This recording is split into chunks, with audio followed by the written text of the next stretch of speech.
Hey guys, welcome back to another video here on Toned In Entertainment where we love pop culture. Today, it's time for some comic book reviews. Now, DC Comics has hit the reset button and brought us into Future State. Now, this is going to be a reoccurring theme over the next 2 months, as each week there is going to be several issues that are going to come out. This week, there are 6 issues. So here in this video, I'm going to cover all 6 issues, and I think it's only appropriate since we just wrapped up with Death Metal and Wonder Woman was the big hero. I think we should start with Wonder Woman issue number 1.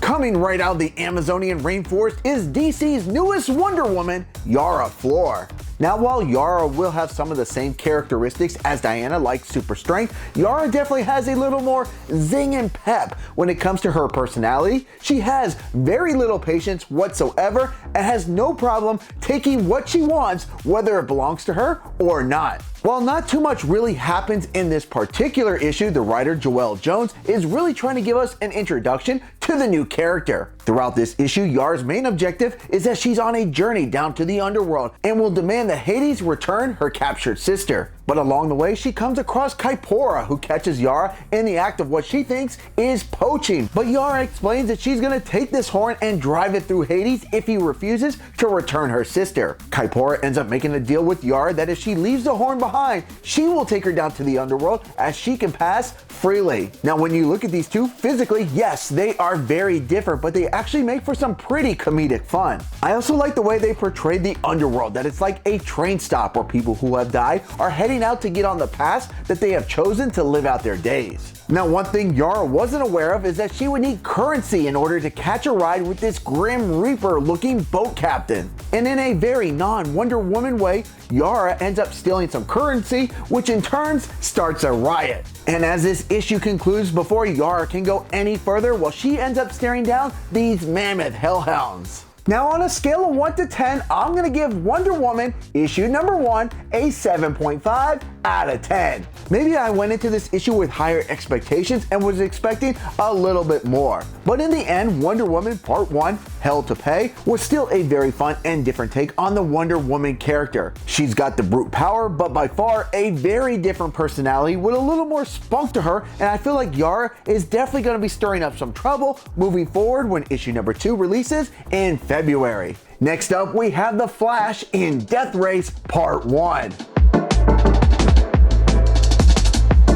The opening will start with 5 flashes with Max, Barry, Jay, Avery, and Bart infiltrating the Checkmate headquarters that's located somewhere in the Swiss Alps. Now, I'm hoping these flashes had some quality time together, because by the end of this issue, only 3 of them will be standing. Now, while they're still decked out in Flash attire, their speed is non-existent, and they will have to rely on weapons like that of Rainbow Raiders goggles and Captain Cold's freeze gun. The nemesis that the Flashes come across is the Calculator, and even without their speed force, the 5 of them should have no problem in handling this foe. But in a freak accident from the use of the weather wand that Max was wielding, and the fact that the Flashes cannot react fast enough, Bart is the first one to bite the dust. Back at the Speed Lab, Barry is concerned for his fellow teammates as they are all dealing with their own grievances, including himself. But Barry's not only trying to remain emotionally strong for his team, but he's also focused on creating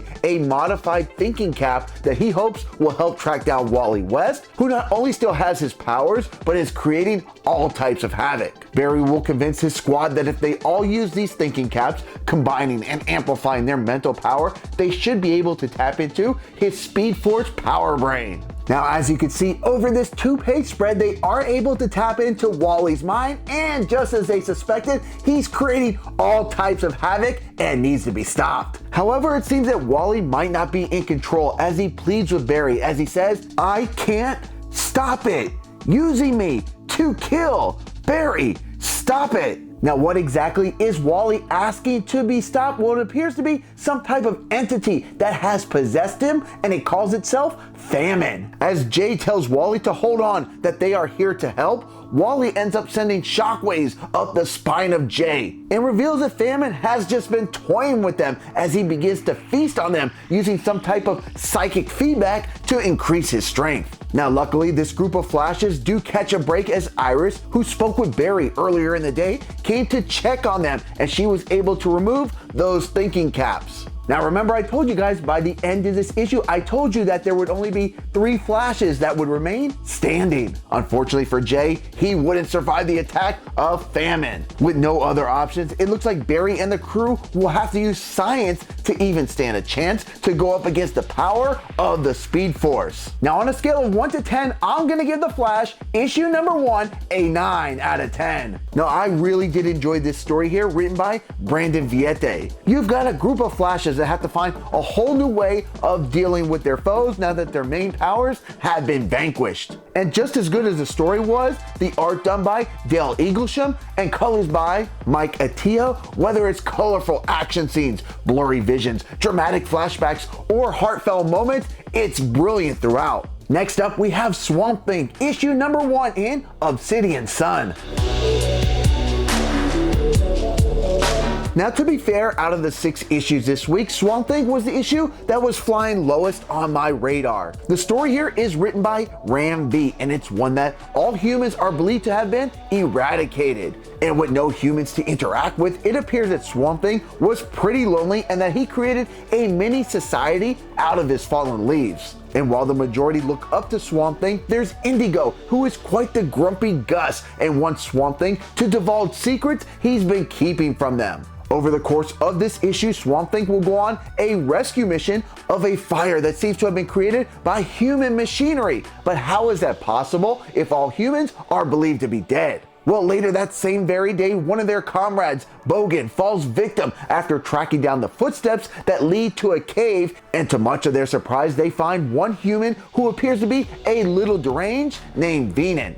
Now, the reason why Swamp Thing and friends haven't heard about any living humans is because the humans are now living in a place where it snows all the time and plants cannot exist. Now, Venom will not only ask Swamp Thing for help and will fill him in on some backstory that the humans have been conned into believing they were on a mission of the utmost importance. But once they began to realize that things weren't as they were told, and if they stood up and rebelled against the man he calls the Undying Man, their punishment was death. And who is the Undying Man? Well, it's none other than Obsidian, who has a very stark message for Swamp Thing, as he wants to show him what he has become before he plunges the world and all things green into everlasting dark. Now, on a scale of 1 to 10, I'm gonna give Swamp Thing issue number 1 an 8 out of 10. I thought the story here in Swamp Thing issue number 1 was not only really well told and intriguing, but I also think it's going to lead to an even better Swamp Thing issue number 2 on February 2nd. Next up is The Next Batman. Now, this is the heftiest issue of the 6 comics that were released this week. It has 3 stories, but it also comes in at an $8 price point. Gotham City has always had its fair share of problems, and with the status of Bruce Wayne really unknown, things have really seemed to spiral out of amok. Thankfully for Gotham, Tim Fox is here to don the cape and the cowl, but this Batman is not welcome. Not because he's done anything wrong, or at least not that we are aware of, but that anyone choosing to hide their identity by wearing a mask, there's a shoot-on-site order that a private security company that patrols the street called the Menagerie has no problem enforcing. When it comes to people's thoughts on masks, there are people like Tim's mom who supports the no mask rule, but then there's the gang known as the Banelitos who for obvious reasons support the mask wearing. When it comes to the next Batman, I feel like Tim Fox has a lot more similarities to Bruce Wayne than Yara Flores as Wonder Woman, and as I'll get to, Jonathan Kent to his dad. The way he stalks the night in the shadows, now out of more necessity than ever before, but also the moral decisions he makes are what I would expect of Bruce Wayne. And that even though anybody seen wearing a mask is essentially public enemy number 1,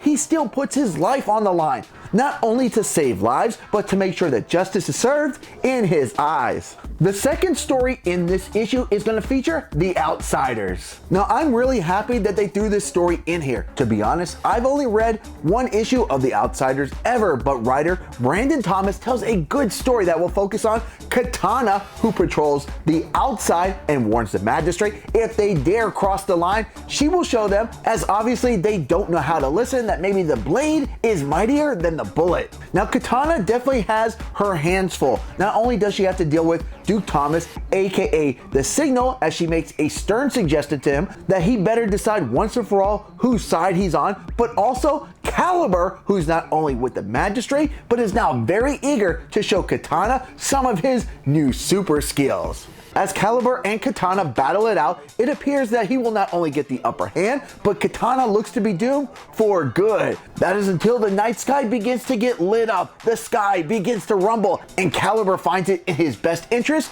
to retreat. And coming to the rescue is Jefferson Pierce, aka Black Lightning, who's trapped in a cursed state. Now Black Lightning just didn't come to kick some Caliber tail, but also brings a warning to Katana that the Menagerie have planted a mole into Signal's group. And the third and final story is going to feature the Arkham Knights. Now, how bad is the state of Gotham when you have the likes of Two-Face and Clayface under the leadership of Astrid Arkham trying to restore some type of normalcy to the city? And even though they have a nice small little army in this story written by Paul Jenkins, they are on a mission to rescue Croc, who was captured by the Menagerie, and then recruit him to their army. Gotham is also broken up into sections, and there's a peacekeeper in charge of each of these sections. In this particular section, it's Peacekeeper 12, and it's a good thing he's marked on his hood, because when the Arkham Knights are done with him, it will be the only way for him to be identified.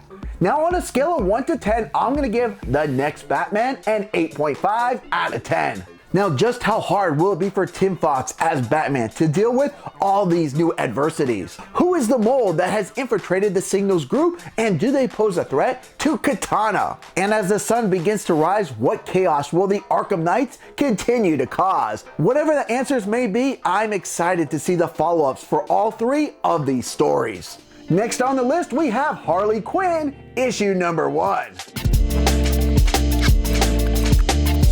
Before I even get to the story, the first thing I want to point out about this issue is the artwork done by Simone DeMeo and the colors by Tamara Bonvillian. It has this futuristic, neon, in-your-face feel, and I'm definitely loving it. As far as the story goes, we've got Harley Quinn, who's serving a prison sentence. And while Harley has been known as a troublemaker, it seems like the writer, Stephanie Phillips, has made her less of a threat to the city, or at least if you compare her to some of the other menaces that are currently causing chaos. Now enter Dr. Jonathan Crane, the former Scarecrow, who has come to make a deal with Harley. Because even though Dr. Crane might have book smarts on his side, he desperately needs someone with the street smarts of Harley to help capture the likes of Garfield Lynns, aka the Firefly, and Laszlo Valentin, or as he's most commonly known as Professor Pig, both of whom they are able to catch fairly easy with Harley's plans. Now, even though Harley Quinn has a new look and has been toned down,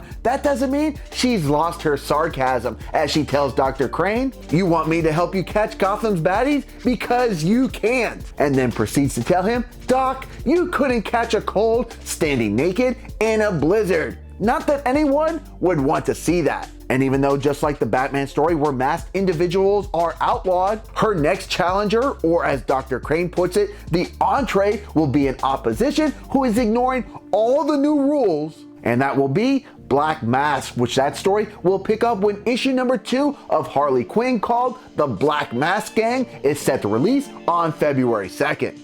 Now, my final score for Harley Quinn issue number 1 is a 9 out of 10. Now, I enjoy many of the interpretations of the Harley Quinn character, and I also enjoy the take that they take here in Future State. Now, while there is no confirmation, there is a hint that her and the Joker could still be an item. And finally, this week we have Superman of Metropolis, and just like the Batman comic, it's also going to have 3 separate stories, but it's a bit smaller and comes in at a $6 price point. In this series, it's Clark Kent's son, Jonathan, that has taken the reign as Superman. And throughout this story, he'll do some things that his father probably wouldn't approve of. In particular, bottling up the city like a snow globe, as he believes this is the best option to protect the city against brain cells, a new version of Brainiac that was created from the remnants of the skin that burned from his flesh. While Jonathan thinks he's doing the right thing, Kara, aka Supergirl, is not a fan of his decision making on how he's going about securing Metropolis. And these two will end up having more than words, as Jonathan, who's only part Kryptonian, is on the receiving end of a major butt kicking from Supergirl. However, Supergirl won't have the advantage, as to much of Superman's dismay, Brain Cells hits her with a beam that's deadly to Kryptonians.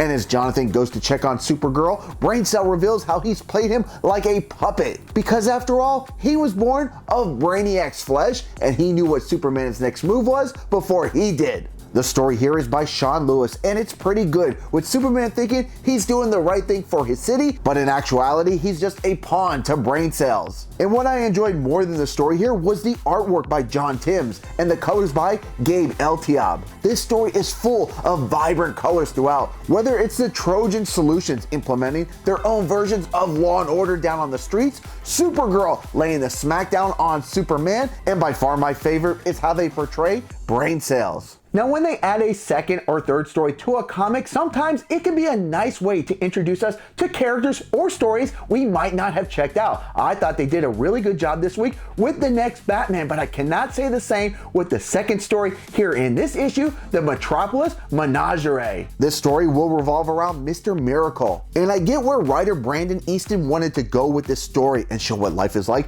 in Metropolis as they are bottled up with Mr. Miracle trying to keep some type of peace. But I feel this particular story just falls flat. And there is an old saying that beauty is in the eye of the beholder, but the artwork here just didn't cut it. I found it so distracting that it actually made me just want to fly through these pages just to be done with it. But thankfully, this comic will rebound with the third story featuring the Guardian. Sean Lewis is the writer of this story, and the art is done by Cully Hammer and Michael Avon Deming, and color by Laura Martin. And they do a much better job than the previous story of showing the chaos in Metropolis 6 months into being bottled up. The Guardian is not only going to have his hands full with all the anarchy on the street, but also Honest Mary, who is not only instigating the violence, but also has Jimmy Olsen captive, and she might be putting him to the test to see if he can fly. Overall, I thought this story was not only action-packed and fun, but I really sympathized with the Guardian as he just has obstacle after obstacle thrown his way. And even though he probably won't be able to solve all of Metropolis's issues, I'll be rooting for him that he can. Now, since all three stories are one issue and I paid the price of 3 stories, I have to rate it as so, and my final score for Superman of Metropolis is gonna be a 6 out of 10. Now, honestly, had they just left out the story of Mr. Miracle, this issue would have got a much higher score, as I really did enjoy the main story with Superman, and to be perfectly honest, I actually enjoyed the story with the Guardian the most. Alright guys, well that's going to wrap up week number 1 of Future State. Now my favorite comic this week was The Flash, and my least favorite was Superman of Metropolis. Which one was your favorite issue, and which one was your least favorite issue? Comment down below. And guys, I'm going to be covering Future State just like this every week, and next week we have 7 comics. So guys, make sure you subscribe here to Toned In Entertainment for future videos. Subscribe to the channel. Do it. Go now. Do it now.